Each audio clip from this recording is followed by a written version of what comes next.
At that point, the rent is getting a little ridiculous, so it was kind of like, okay, now we have to do something else. And then I started selling from my house. That turns into, you can imagine, piles everywhere. My house looks like a warehouse. What's going on, everybody? Steve here, Rake and Profit over at rakeandprofit.com. Coming back to you with another video. I'm here with my main man, Shawn. Steve. What's going on? We're here at the Connecticut Thrifting Meetup, and we're actually in Oxford, Connecticut at a Goodwill. And we would have loved to have your wife on the channel, but we're doing a very creepy interview in the Rake and Profit Toyota Tacoma, and we don't have many seats available. It's all full of Mama Profit's books back there. The mobile studio. Yeah. So Shawn, he is a reseller, obviously, but recently, 4 months ago, he just opened up his own thrift store. Correct. Which is really cool. So it is. We want to share with you what it's like to open a thrift store, what it takes. We're going to share how he's actually been able to turn this thrift store, which most thrift stores and brick and mortars take years probably to like turn a profit or take some time. He's already profitable in 4 months. You've done, what, last month you did a little over $5,000 in sales? Yes, a little over $5,000 in sales. And he's in Connecticut, and it's growing. It is. He's building it up, and we kind of want to share this journey. So, brother, where should we start, man? Like, how did you get into starting a thrift store? Originally, when I first started the business, like everybody else, I started yard sales, picking Goodwill, Savers, things like that, just, certain items I'm going to resell online. That morphed into yard selling, a little bit heavier, yard sale buyouts, where I would actually go at the end of the sale and buy out the entire yard sale. Oh, wow. It's about a 50-50. Some people take you up on the offer, some people don't. How do you ask? Just ask. I would show up around 9 o'clock in the morning, 8 o'clock in the morning, take a look around. If I liked what I saw, then I would offer the people, here's my information, give me a call at the end if you want to clear everything out. That's smart. And I'll just buy everything. But it turns into a little bit of a headache because you end up with a lot of inventory. A lot of trash. A lot of inventory. And then that turned into a flea market because, of course, what do you do with the inventory? So then we went to the flea market. That turned into 2 spots in the flea market, turned into 3 spots in the flea market. At that point, the rent is getting a little ridiculous, so it was kind of like, okay, now we have to do something else. And then I started selling from my house. That turns into, you can imagine, piles everywhere. My house looks like a warehouse, and my wife was not happy with that. So that turned into eventually the store. And the storefront, I just happened to find a place that was a nice, clean storefront. It was the right price, and I really felt that I could make a go of it. So we did. We jumped in. So what's it been like now, having your own thrift store? Is there anything that stands out, Shawn, where you think to yourself, like, ooh, I didn't realize that, or ooh, that's more expensive, or maybe there's some tips that you can share about starting a thrift store, because I'm sure there's things that we could never imagine. It wasn't that bad, actually. Comparatively speaking, previous to this, I used to own a restaurant, and that was 7 days a week of bills. Every day there's a bill coming in. Somebody's looking for money, looking for a check all the time. And with the thrift store idea, when I thought about it, I sat down and I said, what's the expenditures I'm going to have? Realistically, the cost of goods, my rent, my lights, and that's pretty much it. What about employees? I don't have any employees. Oh, because you're going to run it just as a husband-wife team. Correct. We run it. We have a friend that helps us out from time to time. Smart. What the arrangement I did with her was I gave her space in the store to sell some of her items instead of me paying her. What was the square footage of this place? About 1,300. Got it. So she has a little area that she sells her items, and anything she sells is her money she keeps.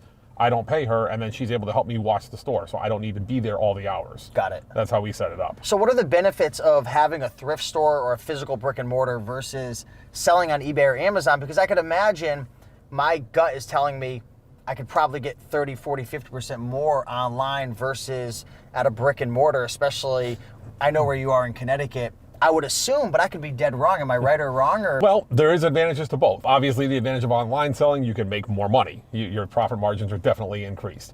The thrift store does give me a way to move all those items I pick up from yard sales and estate sales and flea markets I don't want. I actually have a dollar room in my store where I throw things in there for $1 that I know are worth more. And that probably adds up because it does. You have 20, 30, 40, 50 of those that sell a day. I don't know the numbers. Correct. But... And when you find a book, let's say, that would give you a value of $3 or $4 or $5. Yes, it's worth picking it up, but it's not necessarily worth sending to Amazon. Yeah, because you'll lose money on a $5, $6 book. Correct. You can't make money on Amazon unless it's right. 1 ounce. So that kind of thing I can put in my dollar room where it benefits somebody else to pick it up, but it moves it for me fast enough that I don't have to worry about it. And then the other advantage, of course, is my house is a lot cleaner, so my wife's happier about that with all the items out of there. But it also, it does give you a lot of education to do a brick and mortar store compared to online. Online, you can pick, I want to do video games, and you learn about video games, and that's it. When you're in this kind of a business, you're picking up everything. You're getting cooking, you're getting kitchen, you're getting books, you're getting video games, you're getting clothing, you're getting shoes, all that. And you have to learn about all those items as to how to price them, where to sell them, how do I market it. It's a huge education. And how do you learn that? Is all just based on experience and your customers and your market kind of shares a story with you? More or less, yeah. I mean, my number one source of information, of course, has been Rake and Profit videos. A lot of information there. Stop. No, a ton of information online. I watched a lot of different videos from a lot of different people and learned a bunch right there. And then a lot of it is hands-on experience. I mean, just being out in the field when you're sourcing, when you're looking, grab your phone, look things up. What's this worth? What's this name? You know, who made this? There's a ton of information that you have to learn, and it's a lot to accumulate. I'm sure a lot of customers come in as well, which is cool because you don't really get this, what I'm going to get into, you don't really get this feedback online, but I'm sure Joe Schmo walks in and says, do you have this, I don't know, this gingerbread figure? I don't know. I'm just like, right. They're probably asking, they're giving you instant feedback of what I want. So then you're like, okay, you keep a mental note of that, and now you're going out because the next question is, how are you sourcing all this stuff? Well, we do get some of that from the customers. We keep a book online or on site that people can write down a wish list. And they write down their name, their basic information, what they're looking for. Obviously, I can't remember every single thing, but every once in a while I look through the book and I'll scroll through and say, okay, Steve's looking for this and Joe's looking for that. And while I'm out sourcing, if I see those items, it kind of sticks in my head that, oh, somebody wanted that. And I'll remember to pick it up. Certain things you get repeatedly asked for. I get asked for anvils, antique tools, video games, you know, just there's certain items that just stand out in your head. When you see it, you buy it no matter what, you just grab it. But as far as where do I source from, Goodwills, Savers, Salvation Armies, yard sales, estate sales, as I said, yard sale buyouts, storage unit auctions, I do some of those. There's tons of places you can get material. Product is not the problem. Space is the issue. That's what you run into. Space is the issue, yes. Okay. And do you have plans of getting a bigger space? What's the future look like over the next year or two? I'd like to expand it, yeah. I mean, I think there's enough market there that it's expandable. Again, money, you know, space is money. So you have to find the right space for the right price. I couldn't go into like a Goodwill size place because the amount of rent they would charge me, I'd have to have a huge traffic flow to support that. And now you're going to have, for that big of a spot, you're probably going to need more employees because you're going to have to fill more. Correct. There's a process, right? You go out and you obviously have this thrift store, but you go out and you source products. What's your process look like to then bring them back to the store, price them, tag them, get them on the floor? What's that look like? Well, depends on where I'm sourcing from, first of all. For example, if I source from a storage unit, a lot of that material is coming out of there. It's covered with dust. It's covered with dirt. It has to be cleaned, fixed, painted, what have you. And then you have to assess my value. Is it worth it? Is it worth my time to sell that dresser for $40 to put 2 hours into it to glue it all back together and paint it? It's not worth it. That's the kind of thing I would just either send to an auction for cheap or just let it go. Just throw it away. It's not even worth it. But generally, I would bring the items in, make sure they're clean, presentable. Glass is not chipped, obviously, things like that. Normal, you know, books are in good shape and bindings aren't broken. And then from there, I generally look at it. Is it something that's worth online selling or is it worth going to the store? If it's a high profit margin, small item, easy to ship, I put it online. That does not see the store. If it's a bigger item or something that doesn't have as high of a profit margin, then it goes to the shop. And then you learn pricing over the years. As you get going with this, you get familiar with certain items that you'll see repeatedly. Let's just say, for example, Pyrex dishes. I see them all the time. So I know what to price them at. I don't have a question of, I have to look this up online. I know what it is. I've seen it 100 times. I've sold it 100 times.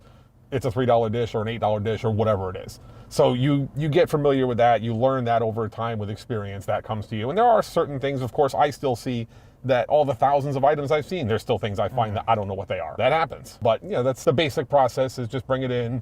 Like I said, clean it, check it, make sure it's good. Electronics, make sure they're in working order. You don't need to sit down and watch a movie marathon on a DVD player, but at least run it for 5 or 10 minutes. You know, just verify that it's good, and then you're good to go. Do you guys only accept cash, or do you also offer other like payment processing methods? We do credit cards. We do cash and credit cards. Do you have one of those like little white machines? I see them all over the place now. It's like these little white machines, and you could like do the chip. And not even that. I have a Square on my phone. Oh, that's really? Yep. I got another cell phone added to my plan for the business. That phone stays at the shop. Got it. And we have a Square that links to it for the credit cards. So and that's simple nowadays. No POS system, no register, nothing like that. How hard was it? in terms of legalities of locking down a, I have a warehouse space and it was really simple. I didn't really have to do anything, just, fill out an application and, obviously get my heat, hot water, electricity set up and whatnot. But when you have a brick and mortar with people coming in, buying, sell, are there legalities? Are there hoops you have to jump through? Are there permits? Are there things you have to do? I think that would vary by the state. In Connecticut, of course, yeah. Yeah, in Connecticut, it wasn't a big deal. There's a sales and use permit that you need to acquire, which just basically allows you to sell items and collect sales tax. That's an easy process. You go right to Hartford to the city hall or the Capitol, right, and you get the thing done. It's not a big deal. I got it done online. Right, you can do it online if you wanted to. I think in Connecticut, it was like $125 or something. Yeah, 120, 125 bucks. It's not bad. And then from there, I just signed the lease with the landlord. Same thing as you. Turn on the lights, the water, the electricity, and all that, and get the place opened up. I did have to go through the town. They had the fire marshal walk through. They want to make sure that that's all in place, all the safety. Exits are correct. Everything. Yep, fire extinguishers, signage. Do they do inspections? Kind of, at restaurants and stuff. You know how they have periodical inspections. Yeah, they'll do an annual inspection. Okay. It's not a big deal. With the fire marshal, the biggest things I had to deal with was don't have extension cords around. Make sure your walkways are clear. Pretty basic stuff that if there was an emergency, people had to get out in a hurry. Yeah. It's available. Wasn't a big deal. They didn't give me a hard time. Every town is different. I've heard the horror stories that some fire marshals are just.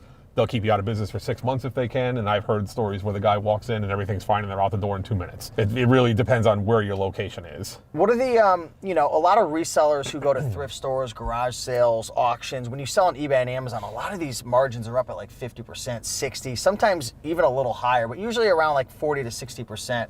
Having a brick and mortar, does that bring you down to 30, 20, 10? Like, what do the margins look like in your business? And obviously it's going to vary because you're probably dealing with a lot more overhead now. You're getting started, you're investing a lot in it. But where do you see your margins kind of panning out? I would speculate probably 30 to 50 would be my number. And you must have cheap rent. Well, the reason why I say that is the rent's affordable. Oh, and you don't have employees. You're working. I don't have employees. I was going to say. And also the cost of goods. I'll give a little secret away here. If you do a storage unit auction, when you go to an auction, and you look at what the units are selling for, relatively speaking, a 10 by 20, a 10 by 30, a 10 by 40, a larger unit will actually go for about the same amount of money as a 5 by 5 or a 5 by 10, but you're getting 4 or 5 times the product. Yeah. So that drives your cost way down. Yeah. I mean, I've picked up flat screen televisions at an average of 5 cents to $1 a unit. So you're buying a lot of storage lockers? I buy a few here and there when I need. I have so much inventory right now. I've never done one. Oh, it's so much fun. I've gone to them. It's so much fun. Have I bought one in the past? I don't remember. Maybe it was something small, but I've never purchased a significant. You gotta go. It's so much fun. Oh God, it's so much fun. And we got to do the. We were talking at the Connecticut Thrifting meetup. The treasure hunting with the metal detecting. Yeah, he does metal detecting too. Drop a comment down below if we should do some metal detecting. But back to the topic at hand. What is probably the biggest mistake you've made so far? If you had to say, like, if you've just made a mistake, or if you go back in time and you were watching this video, you're like, oh, I wish that he would have shared that with myself. I honestly, the only thing that comes to mind is I probably would have started the store earlier before I got buried in merchandise. Because, as I said, the product is not the problem. When you're sourcing product, if you're buying storage unit auctions, if you buy a 10 by 25 or a 10 by 30 unit, that's like a 4 or 5 bedroom house. So you're getting 3 bedroom sets, you're getting a kitchen, you're getting a living room. I mean, there's so much inventory that comes. And then if you did that 2 times a month, or 3 times a month, or you did an estate sale and you cleaned the house out, I mean, there's so much inventory that comes. You can literally bury yourself in a month if you wanted to. So the product is not the issue. It's having the way and the means to move it. That's the problem. How important is choosing the correct location? For people watching, they're getting excited, motivated. By the way, if you're liking and enjoying this video so far, smash that like button down below because I'm getting pumped up right now. But how important is it finding the correct location? Because it seems like, it's kind of like with real estate investing. You can do everything correct. Like, I'm a landlord now, but if you get the wrong tenant, you're screwed. Right. I feel like you can do everything right in this situation. For the people viewing this, they might do everything right, but you get a location where it's low traffic, or maybe people aren't spending money, or they don't have the money. I mean, how important is this? In step 2, or part 2 is, how did you find your location? Okay, well, it depends on what you're doing. You can make all the right moves and still fall flat on your face. I've done it in the past, we all have. Yep. That happens. I got fortunate with my location. The landlord offered me a choice of how long of a lease I wanted. I said 1 year. I figured that way my rent was average about $10,000 a year for the rent for the building. So I said, if I fall flat on my face after a year, I lost 10 grand and I move on. It's not the end of the world. I know to some people, myself included, Oh, yeah, it's a lot of $10,000 is a lot of money. But in the grand scheme of things, if you were to start a McDonald's and be $1 million in debt, 10 grand is a drop in the bucket. Yeah. So I a lot said, of us don't realize how lucky we are to run a reselling business. Oh, absolutely. How cheap it is. Absolutely. Sorry to interrupt. No, please.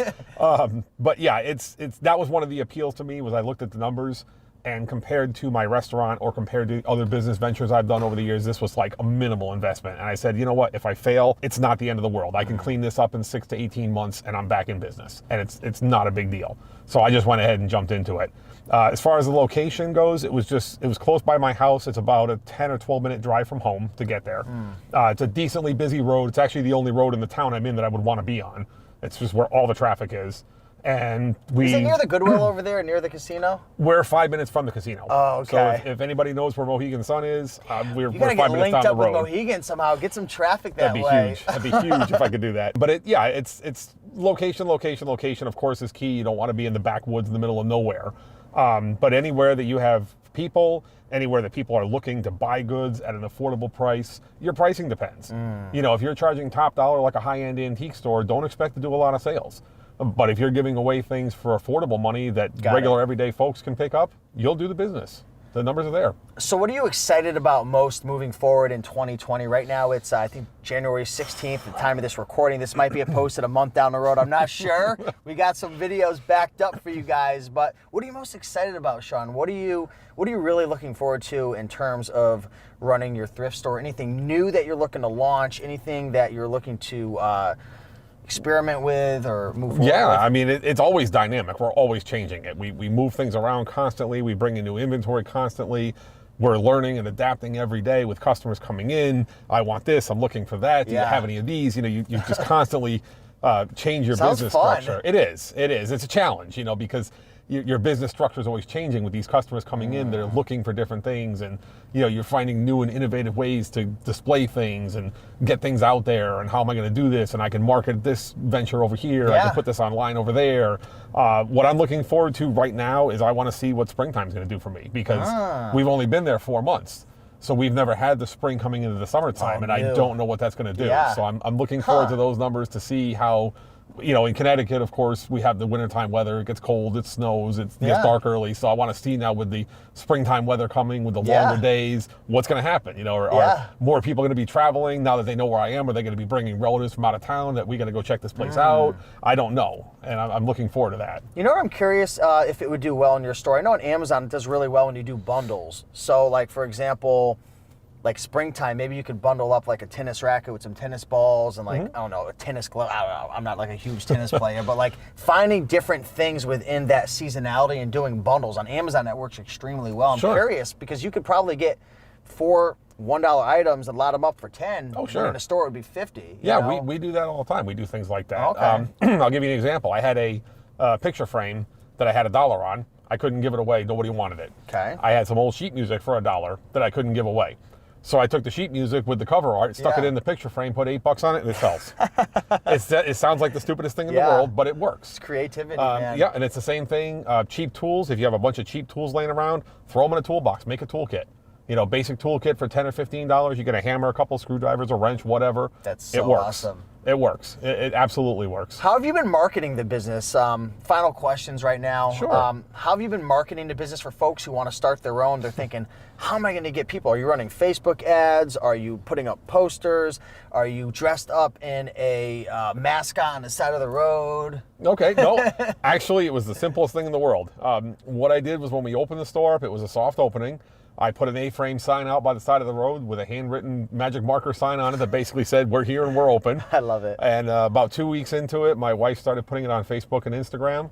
I've boosted a couple of posts through the Facebook. Your wife's awesome, business by app. the way. Well, thank you. Yeah, big shout out to your wife. Yep, she would be here, but we're in the mobile studio. It's a little tight. But that's really the only advertising we've done. It's just the online, Facebook, That's Instagram, awesome. and the sign by the road. And other than that, it's word of mouth. And that, to me, that's key. Word of mouth is huge. I love the teamwork, the dynamic that you and your wife have. Like, she's passionate. Like, we were talking in the thrift store at Red, White, and Blue Thrift, and she's hungry, man. She loves it. Oh, yeah. And She's learning. Yeah, and it seems like she's really dialed in with the marketing and stuff, so it's cool. Yep, it works well because I don't really know how to do Inspires most me. of that, so Yeah. I leave it to her. Yeah. She does the magic, makes it happen. I stand at the store, the people come in. That's all I know, and that's the only result I need to see. Final last words of wisdom for the folks who are watching now. Hopefully you guys have enjoyed this video. What's maybe one piece of advice you can give to someone who's, they watch this video, they've known for a while, they've been like, man, I know that I need to change. I can't keep doing what I'm doing in my current business. It's too much. I need to change.